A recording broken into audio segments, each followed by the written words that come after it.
There are a ton of different approaches that are taken when adapting a video game into a movie. You have stuff like the animated Mario movie, where the company who made the games work very closely with the people who are making the movie to make sure that the movie is good representation for the franchise. Then you have what is sadly way more common with things like the Monster Hunter movie, where the only thing you have in common with the games is the title. Movies like Monster Hunter show basically no love for the game that they're supposed to be based on, and they suck for that. Now, obviously, most video game movies fall somewhere in between, but my personal favorite type of video game movie are the really early ones where they basically had no story to base off of. Usually that leads to these movies becoming their own little world because the franchise they're based on actually ends up developing a story that's nothing like the movie was. The movie I feel best represents this is the live-action Mario Brothers movie. In the live-action Mario Brothers movie, the dinosaurs never went extinct, and there's just a portal underneath the streets of New York that leads to a dinosaur world where they evolved their own civilization, where Koopa's the dictator, and everything down here is really edgy and dystopian. But with that being said, nothing of what I just said has anything to do with the actual Mario games. None of that is in Mario.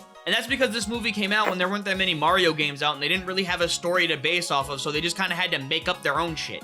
And now that it's been so long and there's been so many Mario games and Mario as a personality has developed so much, it feels like this movie is a weird peek into another reality where Mario was gritty and dystopian, and that's really cool to me.